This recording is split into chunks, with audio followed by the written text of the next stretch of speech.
સક્રિય બની છે ત્યારે સૌરાષ્ટ્ર અને દક્ષિણ ગુજરાતમાં ગઈકાલથી વરસાદ પર બ્રેક લાગ્યો છે ત્યારે આગામી દિવસોમાં કયા જિલ્લાઓમાં વરસાદ બગડાટી બોલાવશે તેને લઈને ફરી એકવાર હવામાન નિષ્ણાંત પરેશ ગોસ્વામી દ્વારા મોટી આગાહી કરવામાં આવી રહી છે, જેમાં કયા કયા જિલ્લાઓમાં હવે આવનારા દિવસોમાં કેવો વરસાદ પડવાનો છે તેને લઈને શું કહી રહ્યા છે હવામાન નિષ્ણાંત પરેશ ગોસ્વામી, આપણે વિગતે વાત કરીએ।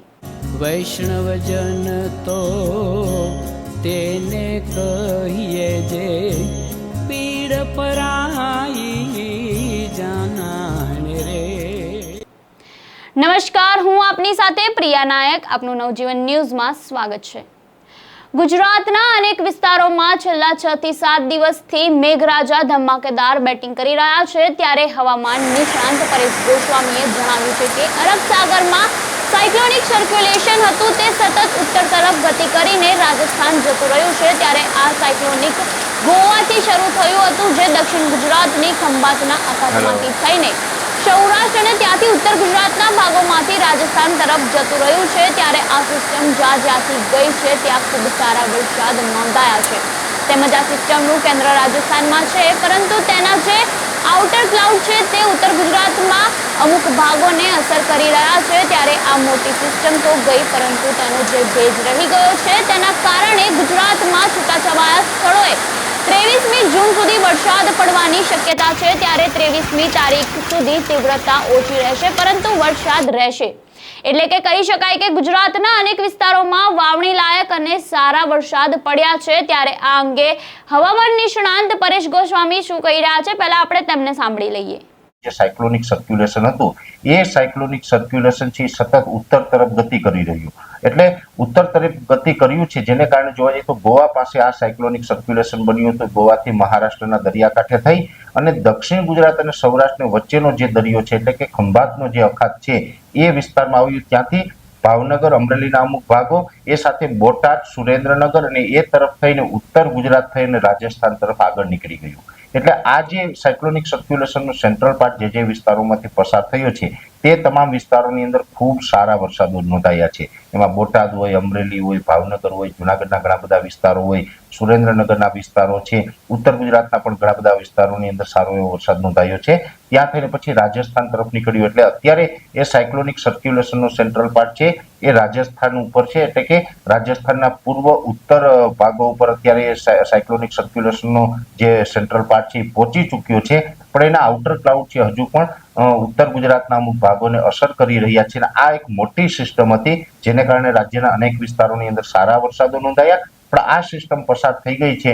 આઉટર ક્લાઉડ ચોક્કસથી હજુ પણ ઉત્તર ગુજરાત ઉપર જોવા મળી રહ્યા છે અને આ મોટી સિસ્ટમ પસાર થઈ એટલે એનો પાછળથી જે 700 HPA લેવલે 850 HPA લેવલે છૂટાછવાયા વિસ્તારોની અંદર ભેજ રહી ગયો છે એ ભેજને કારણે હજુ પણ છૂટાછવાયા વિસ્તારોની અંદર 23 જૂન સુધી વરસાદો યથાવત રહેશે એટલે હવે જે વરસાદો પડવાના છે 23 તારીખ સુધી, આજે 19 તારીખ થઈ છે, 20, 21, 22 અને 23 એમ 4 દિવસ સુધી હજુ જે વરસાદો જોવા મળશે તેમાં ચોક્કસથી તીવ્રતા ઓછી હશે પણ છૂટાછવાયા વિસ્તારોની અંદર વરસાદો કન્ટિન્યુ રહેશે। એ વિસ્તારોની વાત કરવા જઈએ તો ખાસ કરીને સૌરાષ્ટ્રના દરિયાઈ કાંઠાના ભાગો એટલે કે જે ગીર સોમનાથના ભાગો છે, જુનાગઢના ભાગો છે, અમરેલી, ભાવનગર અને બોટાદ સુધીના જે વિસ્તારો છે તમામ વિસ્તારોની અંદર હજુ પણ હળવા મધ્યમ વરસાદો છે યથાવત રહેશે। દક્ષિણ ગુજરાતના વલસાડ, ડાંગ, વાપી, નવસારી, બિલીમોરા અને બારડોલી જેવા વિસ્તારો છે એ તમામ વિસ્તારોની અંદર પણ હળવાથી મધ્યમ વરસાદો છે હજુ પણ ચાલુ રહે। આ વિસ્તારોને બાદ કરતા બીજા વિસ્તારો છે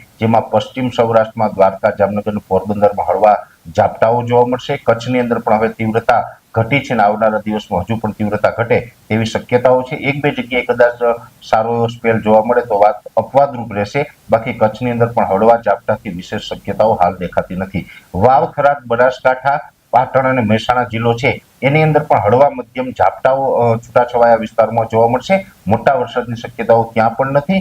હા, એક વાત અલગ છે કે સાબરકાંઠા, અરવલ્લી અને મહીસાગર જેવા વિસ્તારો છે એમાં હજી કદાચ સામાન્યથી મધ્યમ વરસાદ અમુક વિસ્તારમાં નોંધાઈ શકે આવનારા 2 દિવસ। અમદાવાદ, ગાંધીનગર, વિરમગામ, કપડવંજ, આણંદ, નડિયાદ, ખેડા અને વડોદરા જેવા વિસ્તારો છે એમાં હળવા ઝાપટાથી લઈને મધ્યમ ઝાપટા સુધીની શક્યતાઓ છે, ત્યાં પણ મોટો કે ભારે વરસાદ થાય તેવી શક્યતાઓ આવનારા 2-3 દિવસમાં નથી। એ સાથે જે દાહોદ, ગોધરા, છોટાઉદેપુર જેવા વિસ્તારો છે એ વિસ્તારોની અંદર પણ સામાન્યથી મધ્યમ વરસાદો એક બે સ્પેલ છે એ ભારે ઝાપટાઓનો નોંધાઈ શકે છે. એટલે ઓલ ઓવર ગુજરાતનું જે આખું ચિત્ર જોઈએ તો આ જે સાયક્લોનિક સર્ક્યુલેશનની જે સિસ્ટમ હતી એ ઉત્તર તરફ આગળ વધી ગઈ છે. એટલે હવે મોટા વરસાદોની પણ છૂટાછવાયા વિસ્તારોની અંદર વરસાદો છે એ કન્ટિન્યુ રહેશે. ઘણા વિસ્તારો એવા છે કે જેમાં ખૂબ સારો વરસાદ, વાવણી લાયક વરસાદ થઈ ગયો છે, પણ રાજ્યના અનેક વિસ્તારો એવા છે કે જેમાં હજુ વાવણી લાયક વરસાદ થયો નથી, વરસાદથી વંચિત રહ્યા છે. હવે જે વિસ્તારોની અંદર વાવણી લાયક વરસાદ તો પરેશ ગોસ્વામીએ વધુમાં જણાવ્યું છે કે સૌરાષ્ટ્રના દરિયાકાંઠાના કેટલાક ભાગોમાં હળવા મધ્ય વરસાદ યથાવત રહેશે, ત્યારે કચ્છમાં પણ